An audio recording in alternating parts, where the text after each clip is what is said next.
Ce lundi 27 février 2023, Pierre Palmade doit connaître son sort judiciaire dans le cadre de l'enquête pour homicide involontaire, suite à l'accident qu'il a causé le 10 février dernier.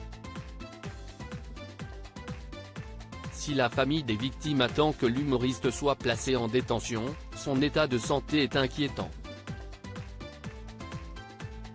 En effet, le comédien a fait récemment un AVC.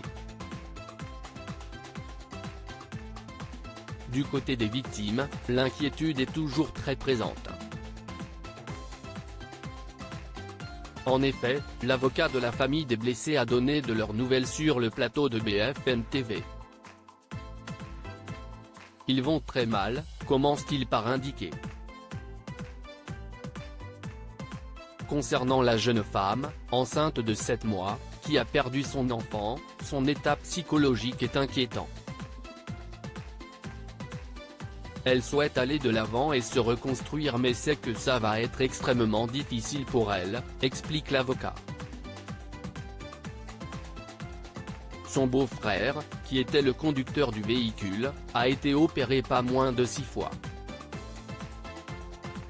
Touché à différents organes, mais aussi au bras droit et à la jambe gauche, les séquelles de ce drame seront irréversibles. Il va toujours très mal, son état ne cesse de même pas améliorer, il est toujours broyé. On ne peut même pas dire son état psychique car on n'en est pas à cette étape-là, explique-t-il, ajoutant qu'il était néanmoins sorti du coma artificiel. Les victimes sont toutes dans un état inquiétant. La troisième victime, le fils du conducteur, âgé de 6 ans, a lui aussi été gravement touché, notamment à la mâchoire. Il ne peut pas se nourrir, il a une sonde pour se nourrir, il est dans un état très compliqué. Il va y avoir très long processus de reconstruction d'un point de vue physique d'abord puis psychologique pour un enfant déscolarisé qui était au CP et qui avait une vie tout à fait normale, ajoute l'avocat.